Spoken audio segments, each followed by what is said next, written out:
வணக்கம் மக்களே. நேத்து நடிகர் அஜித்குமார் ஒரு பேட்டி குடுத்திருந்தாரு. அதுல கரூர் விஷயத்த பத்தியும் கேட்டிருந்தாங்க. அதுக்கு அவர் என்ன சொன்னார்னா, அந்த சம்பவத்துக்கு தனி மனிதர் பொறுப்பல்ல. யார் பேரையும் குறிப்பிட்டு சொல்லல. தனி மனிதன் பொறுப்பல்ல. எல்லாருக்கும் பொறுப்பு இருக்கு. குறிப்பா ஊடகங்களுக்கும் பொறுப்பு இருக்கு அப்படின்னு சொல்லியிருந்தாரு. தன்னுடைய பலத்தை நிரூபிக்கிறதுக்காக கூட்டம் சேர்க்காதீங்க.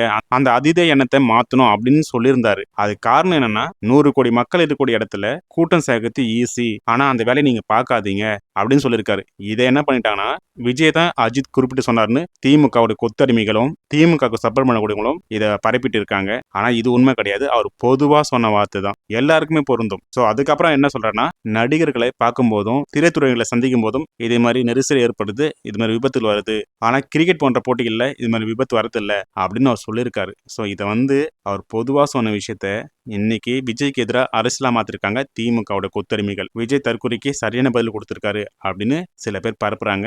சோ இது உண்மை கிடையாது. தயவு செய்து ஒரு மனுஷனை குறை சொல்லலாம், தொடர்ந்து விஜய் அவர்களை குறை சொல்லி விமர்சனம் பண்ணாதீங்க. அவர் கட்சி ஆரம்பிச்சது உங்களுக்கு பிடிக்கலன்னா நீங்க தேர்தல் அரசியல சந்திச்சு அவருக்கு போட்டி போட்டு கருத்துக்களை சொல்லி வாக்கு அரசியலா மாத்தி வெற்றி பெறுங்க. அதை தவிர்த்து தேவையில்லாத விமர்சனங்களை வைத்து அவரை அசிங்கப்படுத்தாதீங்க. சோ அஜித்குமார் அவர்கள் யாரையுமே குறிப்பிட்டு பேசல, பொதுவான கருத்தா சொல்லியிருக்காரு. எப்பவுமே அஜித் அவர்கள் யாரையுமே குறை சொல்ல மாட்டாரு. விமர்சனம் பண்ணி அரசியல் பண்ணக்கூடிய ஆள் அஜித் கிடையாது. ஆனா இன்னைக்கு அஜித்தை வச்சு நிறைய பேர் அரசியல் பண்றாங்க விஜய்க்கு எதிராக. சோ இந்த வீடியோ பிடிச்சிருந்தா கமெண்ட் பாக்ஸ்ல கமெண்ட் பண்ணுங்க. நன்றி.